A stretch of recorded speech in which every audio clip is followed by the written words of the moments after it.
back to Goodreads. I'm your host, Jim Hall, and today on Goodreads, we're at the Southfield Library because we're going to meet with author Ross Richardson. Ross is at the library today to do a presentation on Great Lakes shipwrecks and also talk about his book, The Search for the Westmoreland. I've been fortunate enough to grab some time with Ross and ask him some questions to lead up to his presentation today. So first off, we're going to talk to Ross, and he's going to tell us a little bit about the book, The Search for the Westmoreland. That book is The Search for the Westmoreland, Lake Michigan's Treasure Shipwreck. And it talks about a legendary shipwreck in Lake Michigan that had gold and whiskey on board, and the discovery of that, the previous searches, and now that's been in the news lately because I've been working with Mammoth Distilling on recovering some things from the wreck to use in some future projects. So it's one of my favorite stories. It's definitely a northern Michigan story. Next up, Ross talks about the Westmoreland and how he learned about it and why he became so interested in the Westmoreland in particular. Well, those are great questions.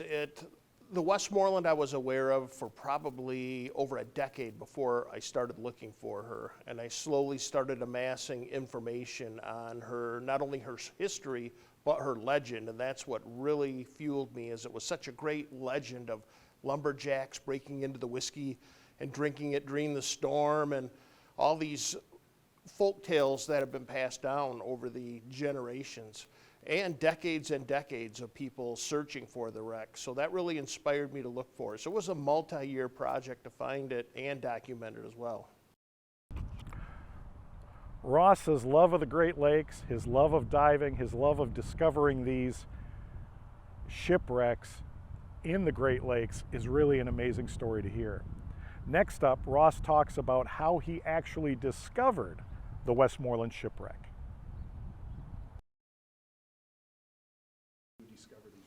Well, right now is a golden age of shipwreck discovery. Technology that was tens of thousands of dollars just a decade ago is now down within reach financially of your average hobbyist. So I think the improvement of the technology of side scan sonar, as well as the cost of it being lowered, has led to the discovery of many shipwrecks, and that's been accelerating lately, we're seeing. Ross's passion for the Great Lakes and the shipwrecks in the Great Lakes is obvious as you listen to this interview. Next up, Ross talks a little bit about his website. He talks about the fans and other shipwreck enthusiasts who help find shipwrecks and identify shipwrecks. My website is michiganmysteries.com, and that's dedicated to stories of missing persons, missing aircraft, and missing ships. You probably figured by now I'm a shipwreck guy. I love shipwrecks. However, some of the techniques we use to find these shipwrecks can be used in looking for missing aircraft and missing persons. So the website is a little bit of an homage to some of these stories, some of the stories to keep relevant, some to share with other people because I might not have the skill set to solve a certain mystery. However, I think these mysteries are solvable with the right people, or as we do with some of our things we're looking for, we network with a group of people and combine our skills to try to solve these mysteries. Highlighted in the book.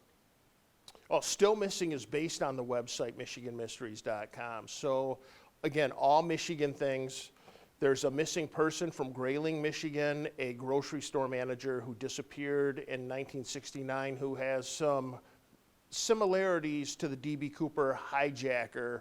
So I think it's worth looking at to see and comparing these two, because the D.B. Cooper hijacking is the only unsolved hijacking in the world.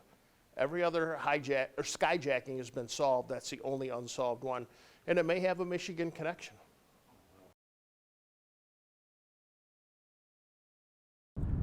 Something that I found really unique is that Ross has a very interesting collaboration in the works with an artifact from the Westmoreland. So let's learn more about that.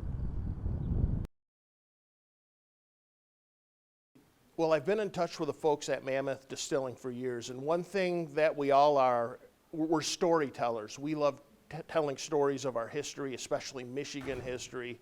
And so we're looking at perhaps taking a piece of wood from the Westmoreland, which is probably one of the best preserved shipwrecks from the 1850s on the planet, and using that to flavor whiskey, to not only make a unique whiskey flavor, but also to tell the story and spread our Michigan history.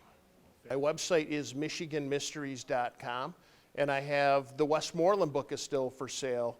I've sold out of the Still Missing book, fortunately or unfortunately, depending how you look at it, but both books are available on Kindle. Next up, I thought we could give you a little sneak peek of Ross's presentation from the Southfield Library, where he talks about Great Lakes shipwrecks and in particular the search for the Westmoreland. So a majority of shipwrecks being discovered right now are discovered with side scan sonar. The probably second most popular method is using Google Earth. A lot of people are finding the shoreline wrecks using Google Earth. And Google Earth has a feature where you can go back every 2 or 3 years in different imagery, and it shows the waves different and the sand washes around. And it might be 7 years ago, you'll see a dark spot in the sand, and guys will go out there and there will be a shipwreck. So a lot of people are using that to shipwreck hunt these days. This one was discovered by a Coast Guard pilot, Lieutenant Commander Matt Kuiper, retired, who was out on patrol in northern Lake Michigan in the Beaver Island archipelago. And they were flying over an island called High Island, and they looked down, and Matt said, "Hey, that's a dark shape. That looks like a ship down there." So he told his rescue swimmer, "Hey, look at that. I think that's a shipwreck." The rescue swimmer was my next door neighbor. So what are the odds of that happening? This one jumped right in my lap. So High Island is up here. If you see South Manitou, North Manitou, this is Beaver Island, this big island right here. How many people here have been to Beaver Island? Okay, few folks. Nice, nice. Now, Beaver Island is the exact opposite of Mackinac Island. They don't like tourists. Restaurants aren't good. But the islanders are wonderful people. So if you ever want to go to a place that's really different, Beaver Island is a magical island. Okay, there we go. St. James on Beaver Island is up here, and we're going to go to the outside of High Island. High Island here, home to the House of David, religious sect back in the turn of the century. All right, let's take a look here. So I collected the information, and we had an idea of we had an idea of what ship it was, but we needed to go out there and identify it. So I've got friends on Beaver Island. That's Mark Inglesma. He is Happy Paddle Kayak Shop and bike rental on Beaver Island, and fellow scuba diver. I'm going to snorkel this one. So we're off of High Island right here. I got the coordinates from Matt and went out there. And this is some GoPro footage of what we found. This is from Mark right here. So immediately we knew these were some bottom planks from an old schooner. The wreck that we were researching was wrecked in 1869, built in 1854. So right then we knew, okay, it's a shipwreck. Was surprised at how rocky that bottom is. Rocks for quite a ways. So Mark said he found these boxes, and he wasn't sure what they were, but I knew immediately what they were. We're coming up on one right now. This is a mast step. So that's on the keel of the vessel, and you'll see a square notch in the top, and the mast would actually have a square notched in the bottom to fit in there so it wouldn't spin when they built the ship. So we found 2 of these, and the schooner we were looking for was a 2-masted schooner. The measurements checked out everything, and we were able to identify this shipwreck. Again, these shallow water wrecks are beaten over a century by ice and wave action, so we call them board piles. They don't look like ships like we think of beautiful shipwrecks. They're kind of beat up, and this is what you have right here. The keel, everything above the keel is ground down by centuries of ice going over the top. So here I am snorkeling. So you don't always need super high-tech gear to research these shipwrecks. As a matter of fact, that's one of my favorite things in the summer to do is we know where a lot of shipwrecks are, shallow water, and we take the family out and just do a lot of snorkeling. So there it is. It's about 12 feet of water. And again, a very remote spot off High Island. And there's that mast step. It gives you a little bit of perspective on the size of that. So we were able to take all this information and identify this ship as the Live Yankee, which wrecked in 1869. And the story is the captain got lost in a snowstorm in November of 1869 and ran right into the island. This was about midnight. Well, the waves broke over the stern all night long, and in the morning they got in the yawl boat. Now the captain had his 15-year-old niece on board, and they had a steward on board, and both of them were suffering from extreme hypothermia.